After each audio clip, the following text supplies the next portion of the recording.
Smith, Pastor Trent Smith, Kayla Smith, and Alex Shirley. Thank you so much for joining us as we dive into a new episode. Okay, so there were two campers having a camp out. They're making their way back to their truck, and about 50 feet in front of them, they see a bear. The bear notices them and starts charging towards them. Well, they start running. The first guy stops and puts his backpack on the ground, and he's frantically trying to put his shoes on. The second guy says, "Dude, what are you doing? You don't have time to put shoes on to outrun the bear."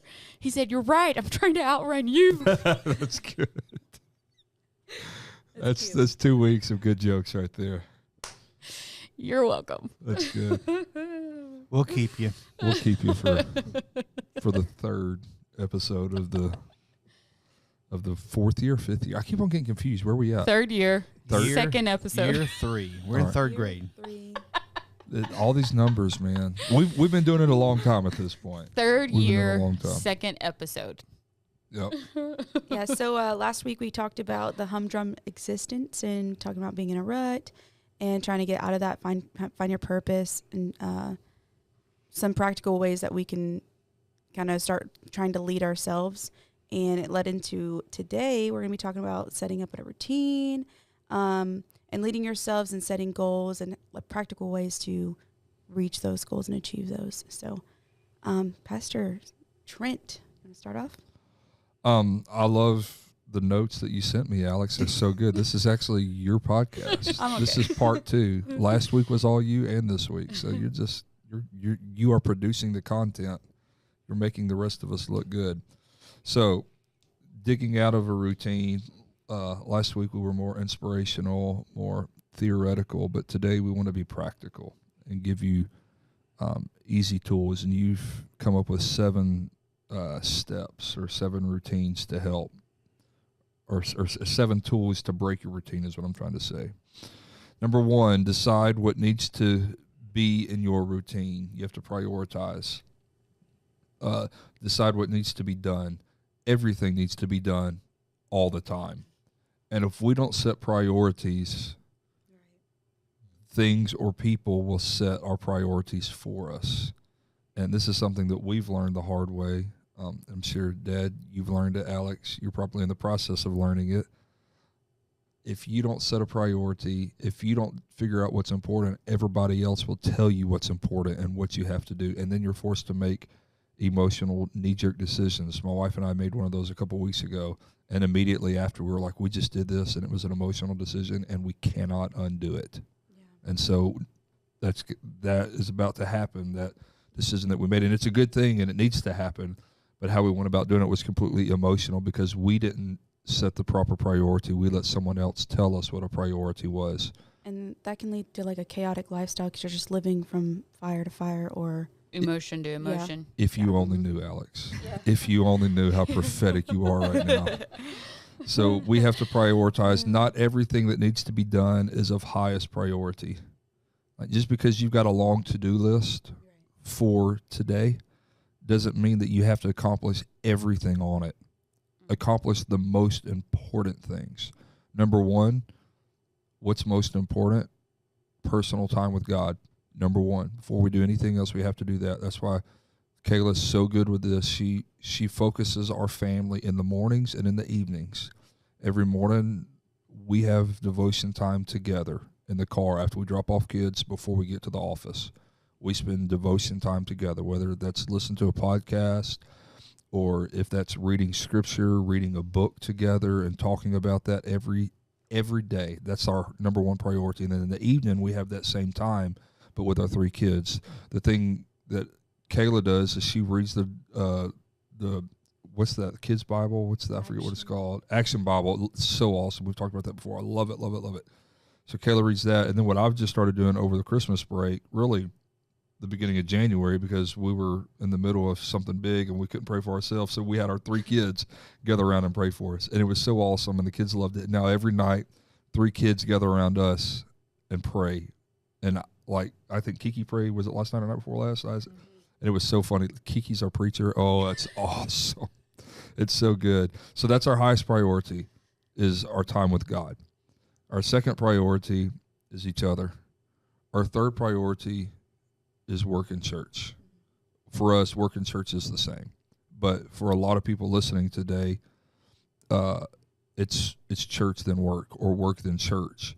And I don't know if there's a right or wrong way to do it, because a man that doesn't eat, or a man that doesn't work shouldn't eat, and we have to provide for our families, and that's biblical. But also somewhere along in that, our relationship with God, and our relationship not only with God but the people of God, the church, the ecclesia, is so important for all of us to have. So we have to outline our priorities and then just stick to it, stick to it, stick to it. That's number one. Somebody else take number two. So did I just delete that? Oh my goodness, no I didn't. Yeah. I had heart failure. I just rearranged the note on accident. I don't know what I did, but it rearranged it. So number two, since I rearranged the note, and we're all working off of a group note to mess it up, you have to scroll down. Sorry. Yeah, you're fine. So number two is set small goals and then break large goals into smaller goals. I didn't get all of these notes. It's on your phone. You have to scroll down. Well, I think I don't know what I did, but I just reformatted the entire note. So Alex is going to have to go back and fix it. Okay. This is why we have Alex on the team. Did you find it? So set small goals. For me personally, I have to write things down. Everything has to be written down, because if I don't write it down, it's not in my head. So, and then I also like to, this is just how my brain works. I'll make like a little tree. So a large goal or a large something that I need to be done, I will what they do, factor trees when you were in like an elementary school. Mm-hmm. I tree it down, and I'm like, okay, what small things, even just for tasks, like how am I going to break this down to get it done? Yeah. So, but I do that with goals as well. So, okay, I want to, say you want to be more active and you want to lose how much weight or whatever. Mm-hmm. You're going to break it down to, okay, I'm going to drink this much water. I'm going to do this much exercise. This is when I'm going to do this, and I'm going to track it by this. So everything gets broken down, and for me, writing everything down helps. Right.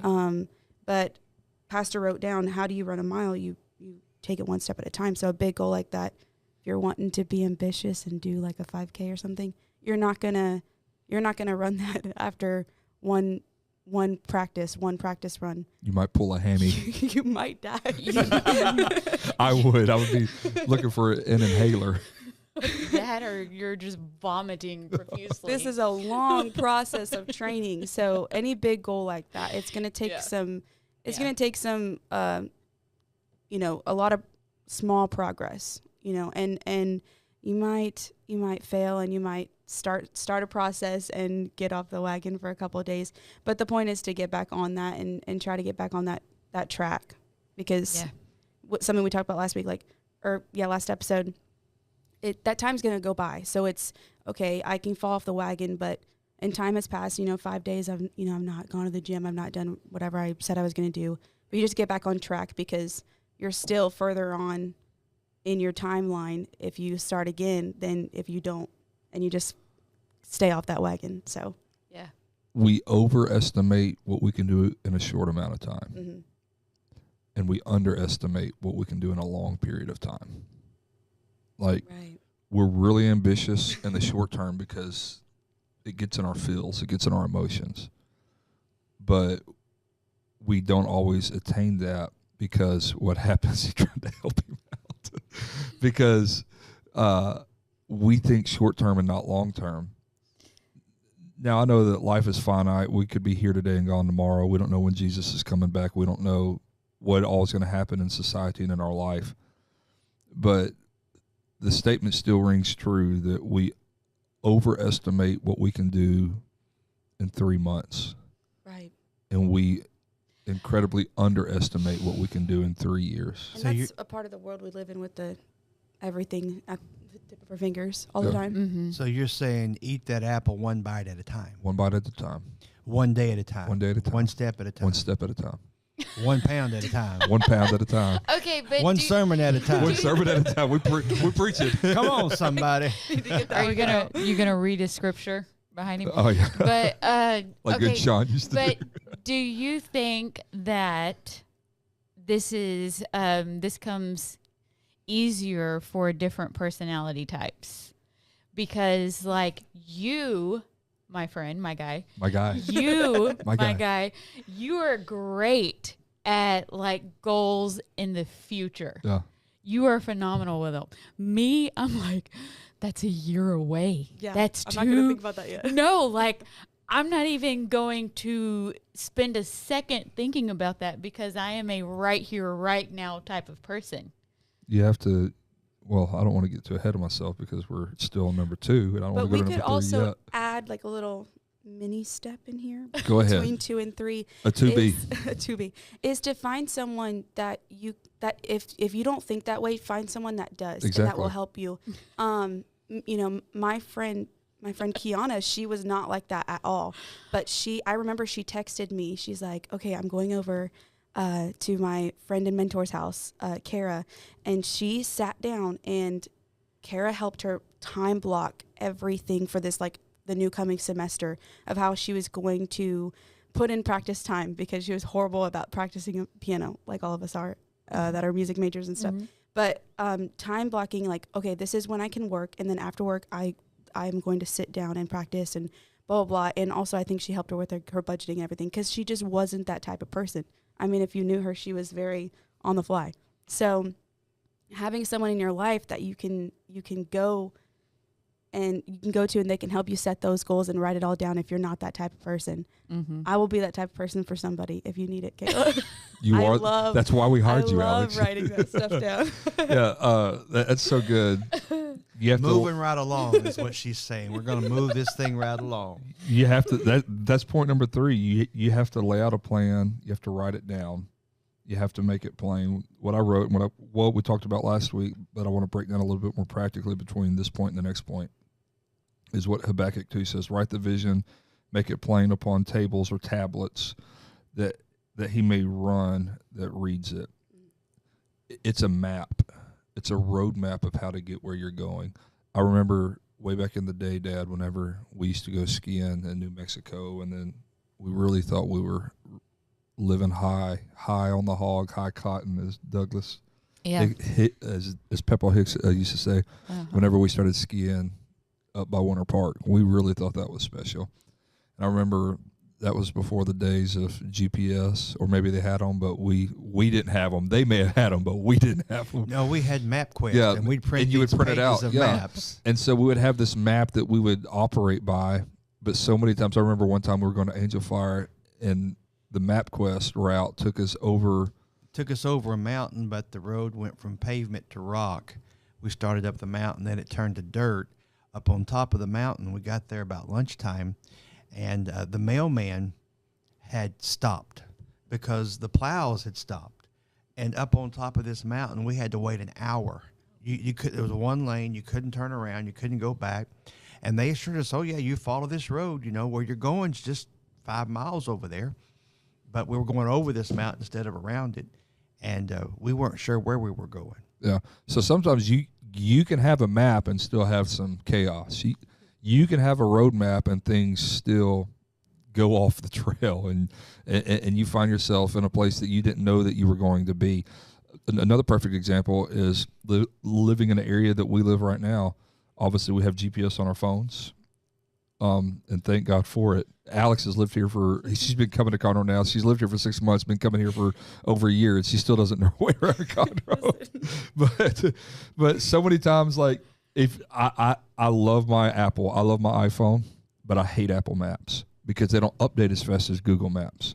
And I can't tell you how many times I've used Apple Maps, put in a location to a new subdivision or a new development, and it wasn't there, and so I didn't know how to get there. So that's when I started using Google Maps, because Google Maps updates so much faster or more quickly than Apple.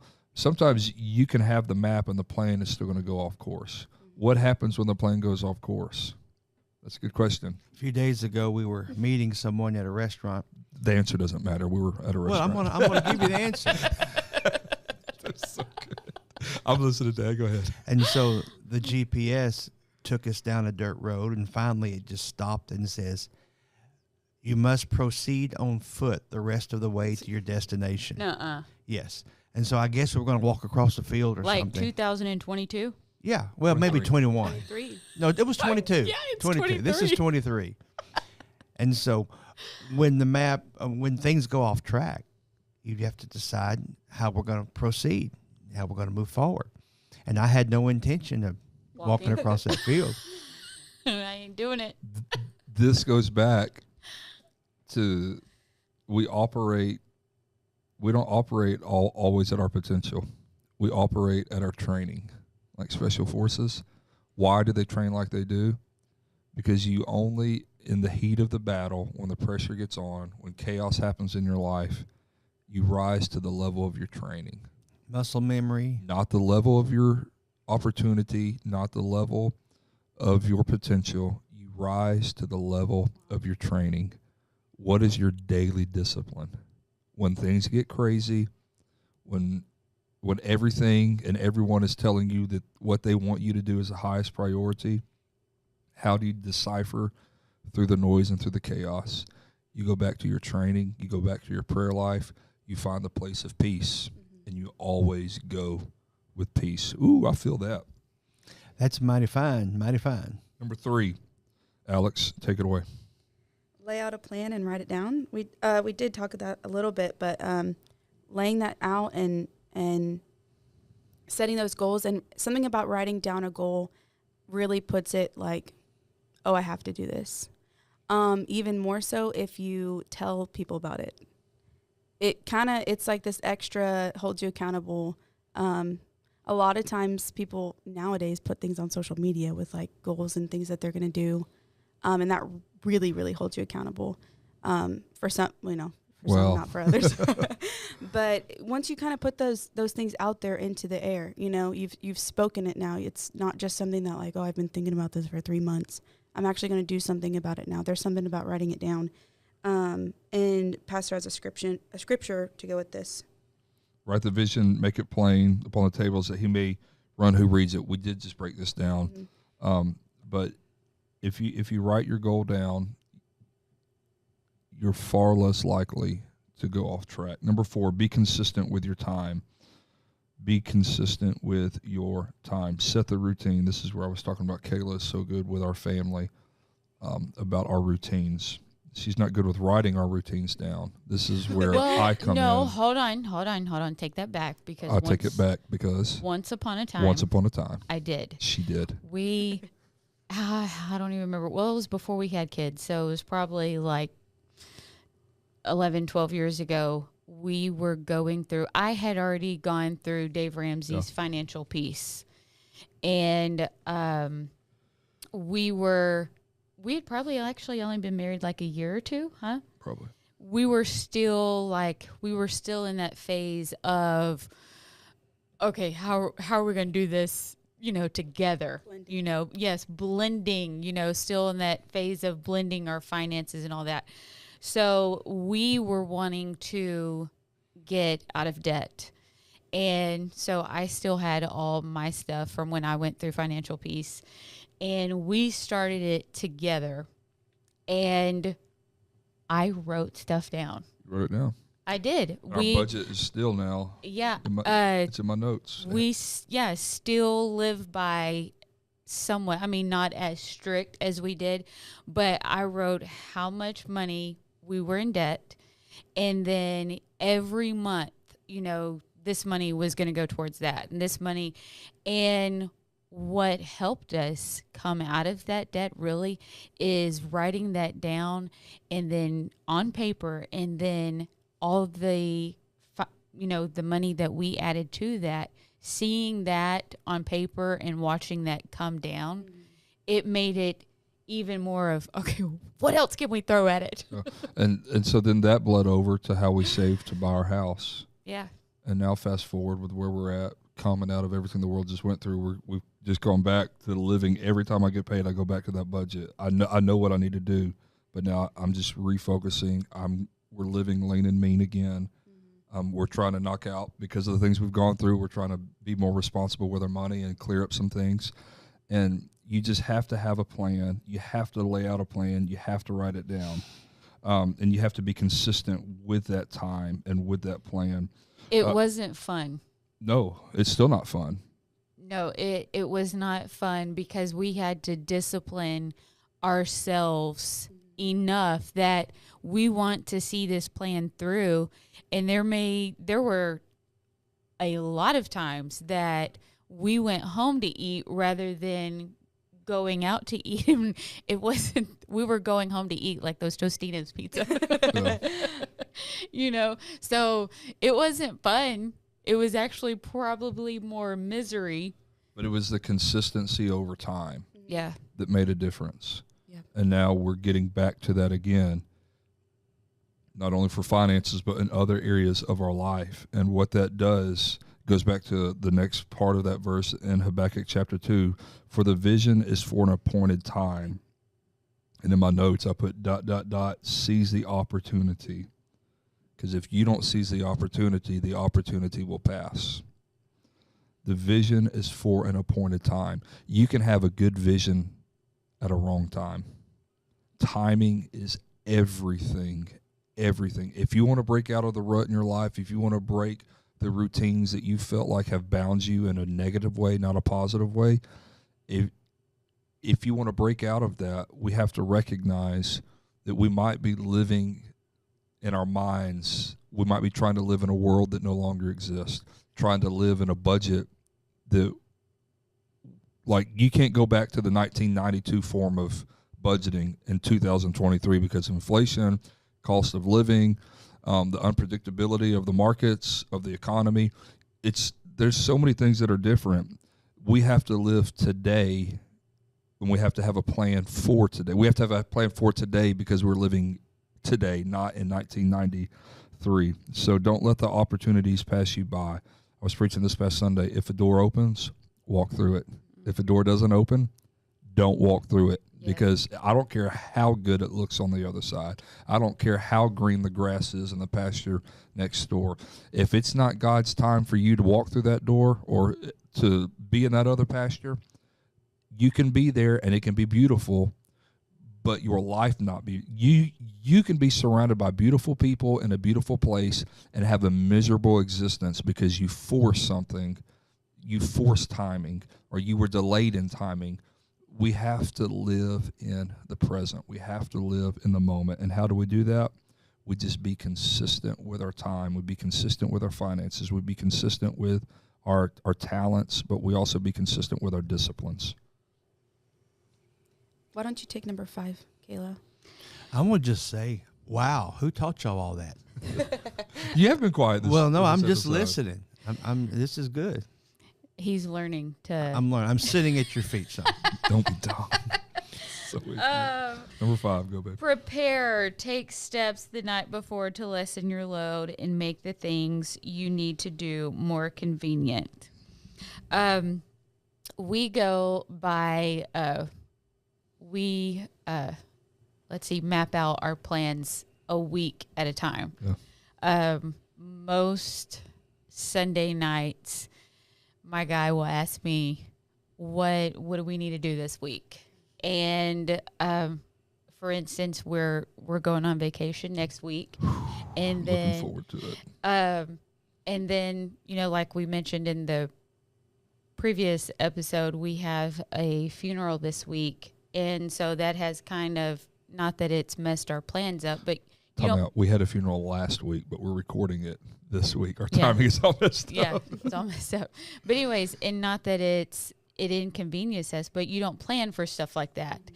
And so now that has come into our week, we've had to shift things around. And so what we do is we plan for the big things first. And sometimes that don't go according to plan because, you know, a funeral will mess it up a little bit. But we make it easy to where we can be flexible and we don't get all bent out of shape when, oh my goodness, we're off schedule, you know, for a few hours. So we plan a week's time. And then day by day, I know that there's things that I have to get done. You know, like Tuesday, for example, Allie has piano lessons. That's one of the things that I have to do, and I plan around that, if that makes any sense. That makes perfect sense. Take the steps the night before, lessen your load. You're Yeah. good with this. I've watched Kayla all these years, how that apparently she gets all the clothes ironed, the outfits picked up out on Saturday night, everything's lined out, and it makes Sunday mornings easier. Just knowing what you have to accomplish next or tomorrow, planning for that. I do the same type thing. Most nights, I take what I'm going to wear tomorrow and I pull it out of the rack and I hang it over my little place where I hang stuff, and I get my socks picked out, which pair of shoes it's going to be, and all that's arranged. And probably if somebody walked in, they say, "The poor little old guy is so simple. It's so sweet." Your closet's that though. But that has to be my routine, because I have to have those thoughts planning for tomorrow, because really what it is, I want to get up without making a lot of noise and sneak out of the house before I wake up somebody. You know, I have to give a shout out real quick, because y'all talk about that with me, but I have actually changed that routine in my life. Yeah. I don't iron and get my kids ready on Saturday like I used to. I have made a much better shift. And it was actually Dana Mack, who, a lady in our church, she told me about this. This was probably 2 or 3 years ago. We were talking about just having to iron clothes, and, you know, who likes ironing clothes, who likes folding clothes, all that type of stuff. And so I'm telling her, oh, I hate it. And she was telling me, she was like, but you do it on Saturday, all of it, like on Saturday nights. I said, yes, I, get it all ready on Saturday, for my kids and all that. She said, I hate doing that. That's the worst. I said, well, what do? You do it? I can't do it on Sunday. She said, no. All my clothes that need iron, I iron them at one time. I get it all over with, and then there's like a month of clothes. A month goes by before I have to iron again. Mm-hmm. And so I was like, okay. So I tried that. Kayla has ironing parties now. Yes. And so it may take me an hour and a half to get all the clothes ironed, but I don't have to do it for another month or 6 weeks. You have enough clothes that you don't have to do laundry for a month? Well, we have Sunday one clothes. service on Sunday. I'm just talking about clothes that have to be ironed, not just everyday clothes. But even like my everyday clothes, that like a lot of my shirts I take to the dry cleaners, but the shirts that I don't take to the dry cleaners, like right now, she ironed last week, and so my closet is completely full right now. So I don't. It makes. Whenever you like to lay in bed to the last second, like I do, Kayla hops up and goes in the morning. I don't. And so that makes it one less barrier of entry point to the day. Yeah. Like whenever I get out of the shower, I walk in the closet, and I might spend a couple seconds with what I'm wearing today, but that's it. I don't have to say, okay, I want to wear that, but I don't have time because I laid in bed too long. I don't have time to iron. Now it's just done. Like, Dave Ramsey taught me to iron. Yeah. Well, I take like a lot, like button-up shirts and that, but like golf shirts and more casual shirts, she irons. But it really, as much as you can do out ahead of time, it makes everything about your life. And I know like ironing shirts and ironing kids' clothes, that's so practical, and we're not trying to be overly simple and insulting. It seems simplistic, but you take the most simple things of life, the most personal areas, the areas that you're going to have a hard time getting somebody to help you to iron your clothes, but that's the areas that you have to take control of. Yeah. And if you control the personal areas, then the public areas are automatically under more control. That's right. And so the small things, we just do the things you can control. Do those little things, one thing at a time. See, I believe we have to learn how to take control of ourselves. John Maxwell had this book called Discovering the Leader Within You. That's look at inside and who is this guy and who is this gal, and okay, this is who I am, and these are the things I'm going to do, and you have to learn to lead yourself. Yeah. And you don't have to have a title to be a leader. Yeah. I mean, you just start leading yourself, and if you lead yourself, people are going to notice that you're leading yourself, and before long, somebody's going to say, "Hey, you're doing a good job leading you. How about you lead him too?" Yeah. And before long, you're leading one, and then if you lead that one pretty well, before long, you're the Pied Piper, and you're going through life, and there's a whole string of different kind of people just hopping along behind you, but you took care of you. Yeah. You led you. Was it this episode or last week that Alex talked about? I noticed it was just a few minutes ago that you said that you have to find people that you said you'll be the person that writes things down for us and holds us accountable, and that's who you are to us. But also, for all of Kayla's strengths, for like ironing clothes, and our house is always spotless. The only weakness that Kayla has Oh, we've been wanting to hear this. is her closet. Oh, You could walk in our closet, and like my closet is color coded. Like the hangers are all the exact same distance apart. It looks like a maniac. I look like, if you walk in my closet and look at me, you think I'm a psychopath because of how organized it is. He's not lying. And her closet, like right down the middle, a bomb went off. But she Hey. knows where everything is. She knows where everything's do. at. But also, this is no longer like this because you have to find people to help you in areas of your life. And I've been, for years, I've been telling Kayla, find somebody that'll come in and clean our house once a month. We clean it every day. We're always straightening. We're always cleaning. Find someone to do this. Well, so finally, we were having a conversation with Rob and Raquel. This is pain. Look at her. She's holding it. We were having a conversation with Rob and Raquel, who's family, but they're also like business mentors to us, and they're very great people, and we're very close to them. And Rob and I were talking about this, and he was like, "Kayla, do it. It adds time back to your schedule, and the time that you would spend scrubbing baseboards and cleaning the shoes in your closet, getting all that straight. This will add time back to you to where you don't have to miss a day at the office." And so she finally hires a sweet lady that cleans our house. We love her. Awesome.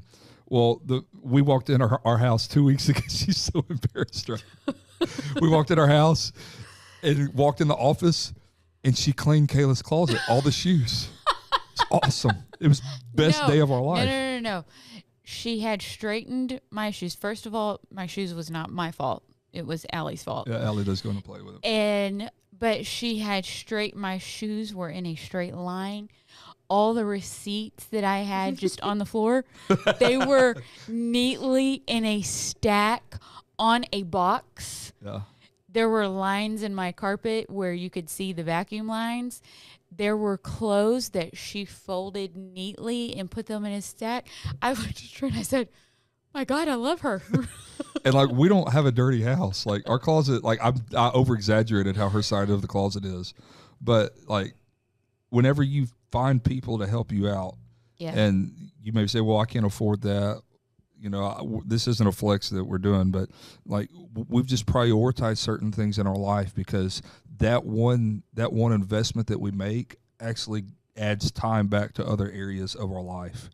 Yeah. And whenever you view your budget and you view your life through the lens of stewardship and how can I get the most out of it, it might be a financial investment, but what it really does is it gives you more back in the long term. Like here's next level things that like I'll never really fully comprehend, but like some of the most wealthiest people in the world, they fly private. They lease a jet or they own a jet, which is next level for us. Like that's 35, 40, 50 million, $100 million, depending on the jet. Like that's crazy money for us.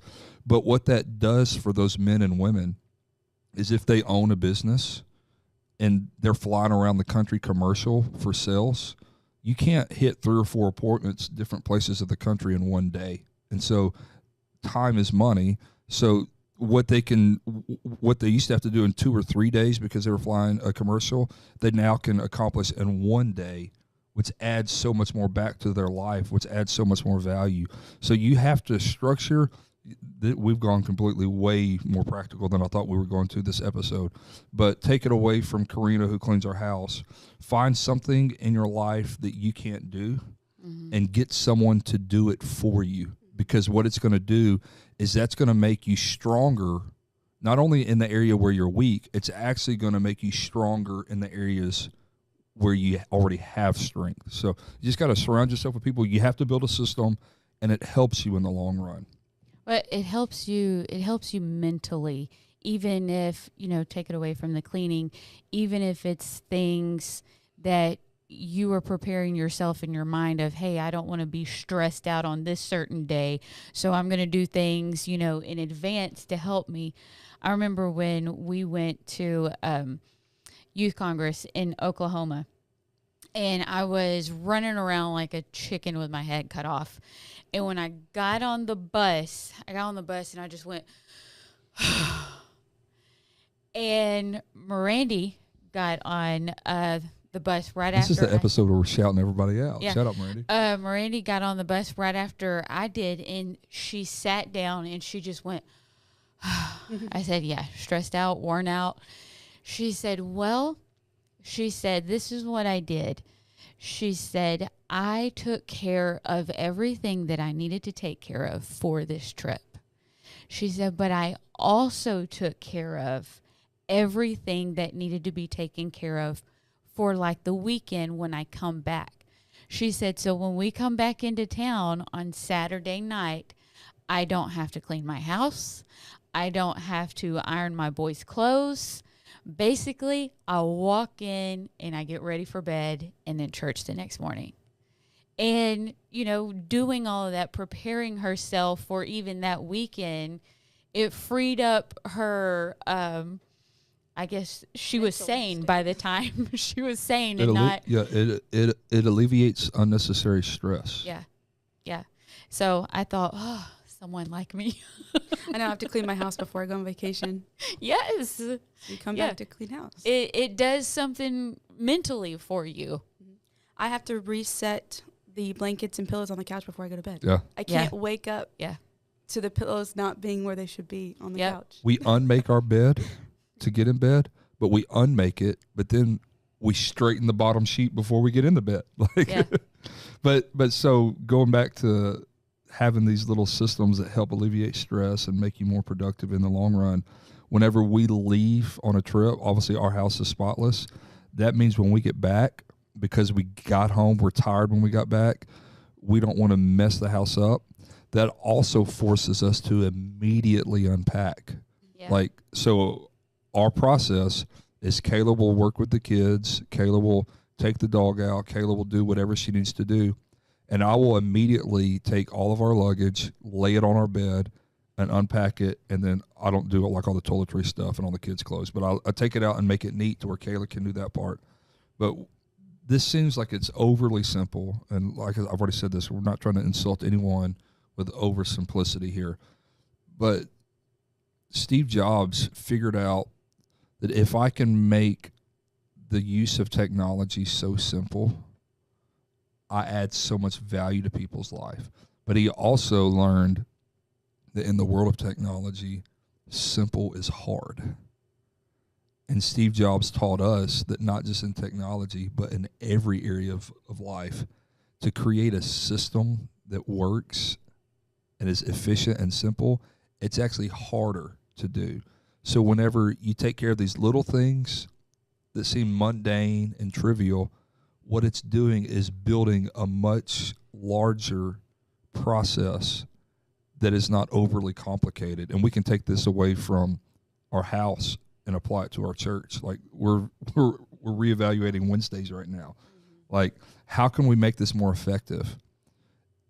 And honestly, we probably just need to simplify what we're doing. And we probably don't need to have this conversation publicly, but just in every area, if you can simplify something, you will improve it.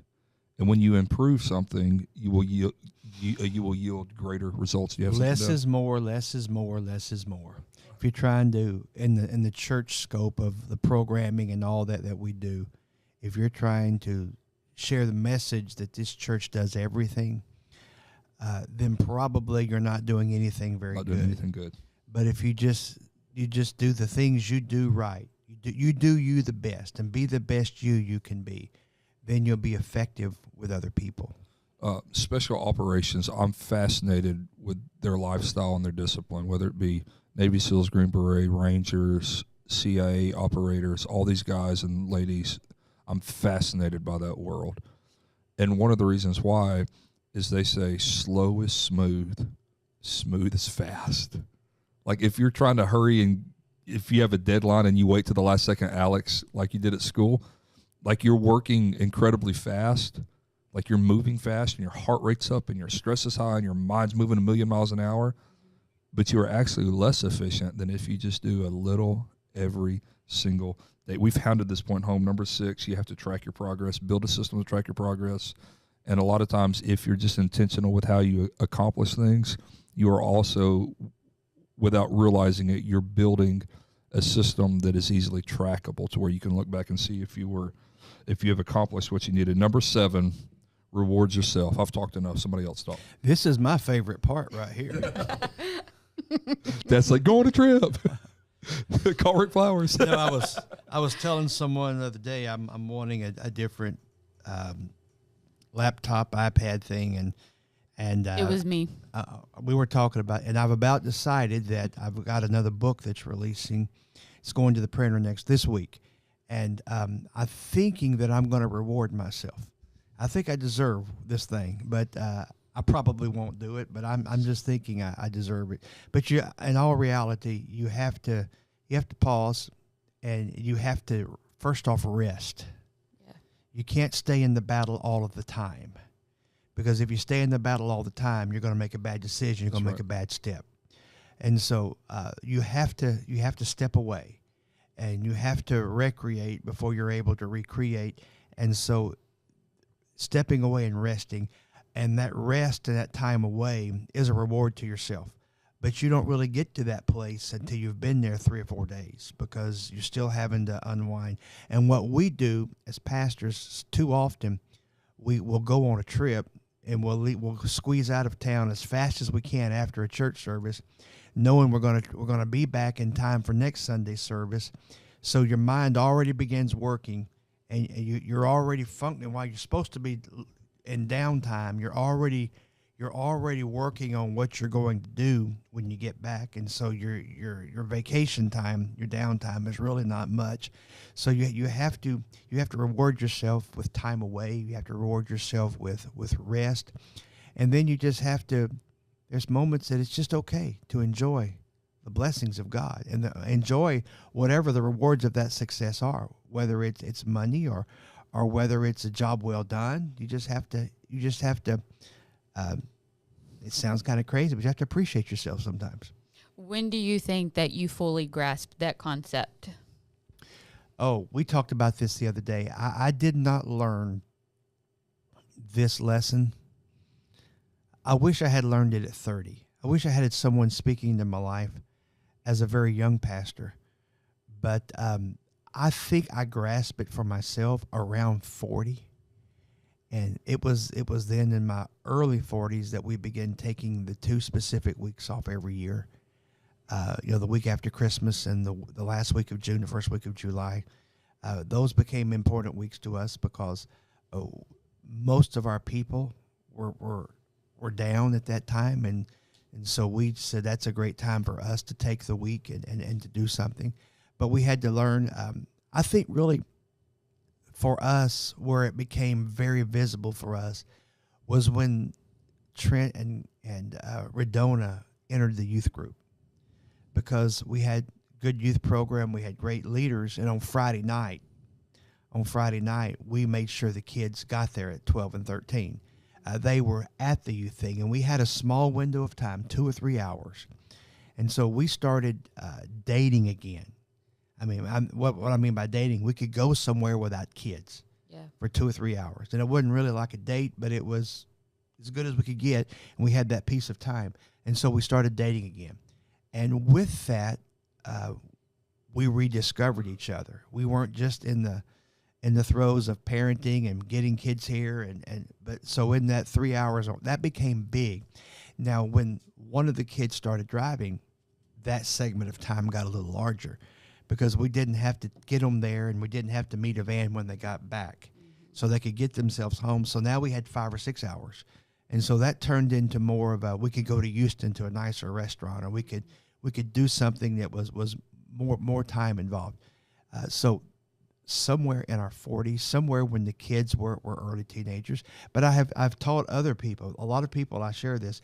There comes a moment when every couple, you discover each other, and then you get all of this stuff in your life, and then there's a moment you have to rediscover. Every family has to rediscover. And when you see couples that have been married 15, 20 years and they don't make it, they break up for whatever reason, it's because they never rediscovered the other.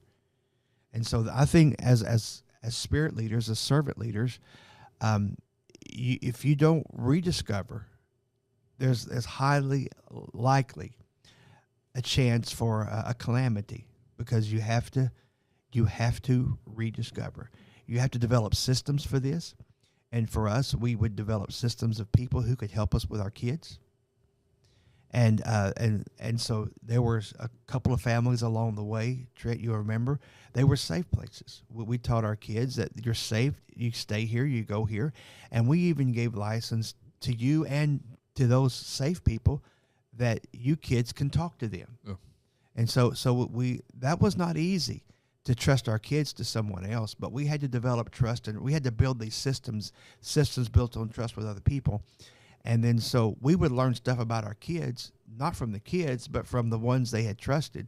And then we could do an intervention if we needed to, or we could make some adjustments, and they might never know it.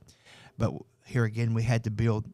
God was always good to give us people, allow us people that we could develop with these types of trust. But to answer your question, somewhere in our early 40s, we learned that we had to do this. You're forcing me and Kayla right now. Like, Yeah. our trip next week, or it's actually this week that people are listening. So you're out of town right now. Well, right now in the future. While I'm out of people are town. listening, you're Yes. out of town. Yes. But- This whole world of technology is kind of And like so, Inception. And so I presented you with this and told you some things you're going to do, and I turned them in such a way that I'm tasking you to go do them. yeah. And you are commissioned to do this. But then, like, things went crazy. It wasn't easy. No, like No.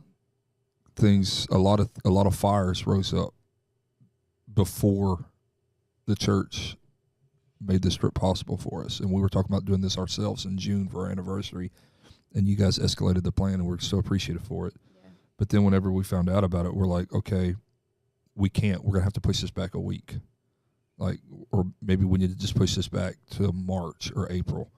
And then when I told you that, you got mad. You said, "No, you're going. You're Like- moving it up. Like, yeah," and you made me move it forward a week. This is supposed to be Valentine's week, and then now we're doing it. We're doing it a week sooner, We're out of town right now. which is so cool. And I recognize that, like, a lot of people, they may not have structured their business or their family or their church or their teams, or they may not have a team to where they can take off. This goes back to what Alex was saying. Like, I'll be the person that'll write down. I'll be the person that'll help you fill the void. Like, and I also think that shift to ministry, we've been very task oriented and very practically spoken. But this goes back, I think, in the modern culture, specifically the modern apostolic church, the non-denom world has mastered this, and this is where we need to be more like them in some ways. I know that might be controversial, but we have to be more team-oriented. Well, there's three things you're going to discover with time that if you will take the break away and reward yourself, if you'll do this, first off, you're going to be surprised that things are going to go on and it's going to be just fine without you. Yeah. That's the hardest thing to learn. It's going to be, it will just function, and you're going to get back, and you're going to be amazed at something that didn't fall apart.